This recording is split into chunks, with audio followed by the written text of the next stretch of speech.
Welcome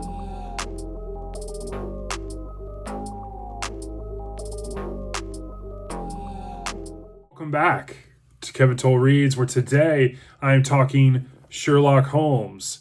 And I'm dipping into my first pastiche tale of Sherlock Holmes, and I read it in this mammoth book of New Sherlock Holmes adventures. And I chose the story, The Adventure of the Dorset Street Lodger, and this is written by Michael Moorcock. The date that I find for this publication was 1996, and so I will give you a summary of this. So this takes place in the 1890s, according to this omnibus collection of tales, and Holmes and Watson are getting evicted. They are getting kicked out of 221B. Well, they were supposed to be gone. And so both of them were not supposed to be at the office, so to speak. And Mrs. Hudson is working with contractors to have 221B refurbished and refreshed. Well, come to some different complications.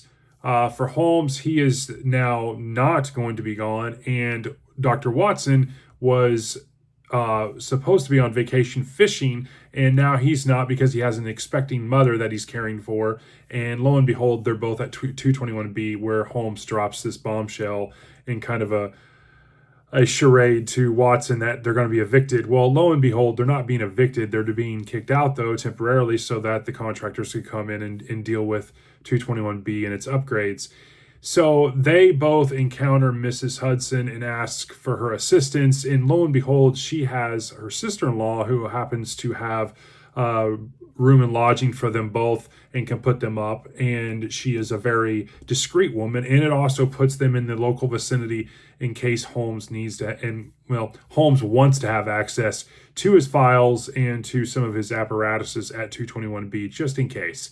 Well, upon their arrival at Mrs. Hudson's sister-in-law, they get themselves refreshed and checked in, so to speak, and lo and behold, they're out and about, and they see this odd-looking fellow walking, carrying this bag, or at least trying to carry this bag, and he doesn't look like he's in the right place. And what is kind of not caught by Watson is obviously caught by the keen observation and deductions of Sherlock Holmes, when lo and behold, this guy ends up going to the same place that they're going at the Dorset Street lodging, and they meet this gentleman, and it's pretty standoffish at first. Well, lo and behold, his name is James Macclesworth, and he is from Austin, Texas, but over here based on the last will and wishes of his cousin, Sir Geoffrey Macclesworth, who apparently was succumbed to suicide, and he's dealing with his last wishes that they have had correspondence back and forth with. Well, Macclesworth is a little leery about the suicide and the kind of terms of what he was told about the death of Sir Geoffrey. And he is carrying around this huge silver statue, which happens to be this very recognizable and sought-after silver statue that one of the last wishes of Sir Geoffrey was for this to stay entrusted in their family.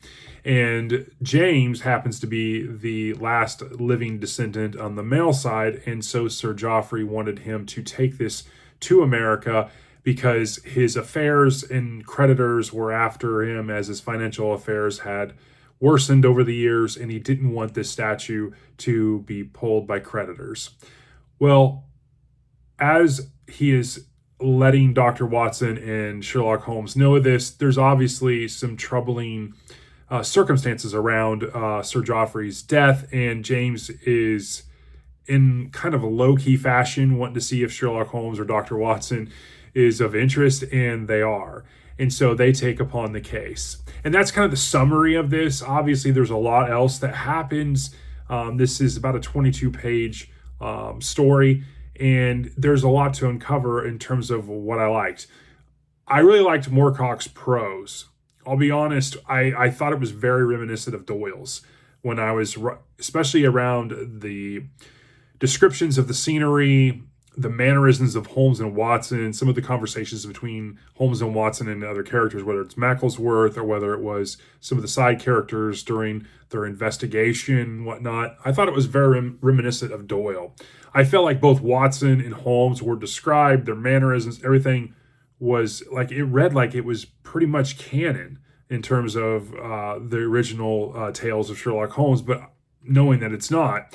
The premise of the story is very interesting. It had me kind of sucked in from the beginning, and it kept me intrigued throughout. I found that myself wanting kind of to burn through it, which is always indicative of something that I'm really enjoying.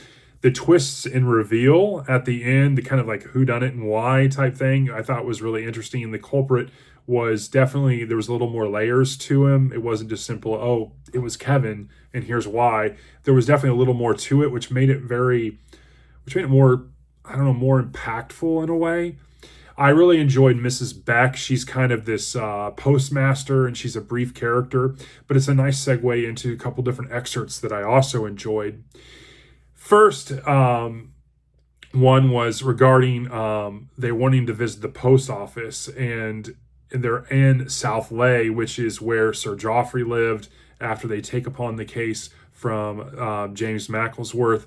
And so Holmes and Watson, they do a day trip to South Leigh, and Holmes tells Watson, first, let's visit the post office, the source of all wisdom in these little communities. And I thought it was really indicative that you have these little boroughs, and you definitely want to go to the post office because they're going to know what all the scuttlebutt is about. And I thought it was really, really interesting way of using his brain to kind of, garner additional bits of information. And then another one was towards the end, right when they're getting ready for the final confrontation, Watson saying, when discussing the setup and ambush, I told my friend that at my age and station, I was losing my patience for this kind of charade, but reluctantly, I agreed.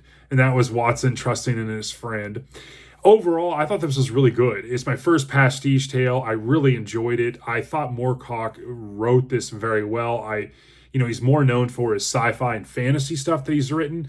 Or wrote, but this, it just reads very, very well, and I really thought it was reminiscent of Doyle. So I really thought this was really good. This is probably a nice way to enter into some of the pastiche stuff. I know it can be hit or miss, whether we're talking pastiche Sherlock or talking pastiche Conan. So I've been pretty lucky so far, and this is definitely another one. I really enjoyed this tale, and I definitely think it's one that you should take a look at, especially if you get a chance to pick up this omnibus collection. There is probably 30 different tales in here, all written by different authors, and I think that's really interesting. It's definitely going to give me some ammunition to continue on with different tales of Sherlock Holmes and reviewing them on the channel. So that is my review of The Adventure of the Dorset Street Lodger by Michael Moorcock. I hope you enjoy this, and I hope to talk to you all in the next one. Thanks.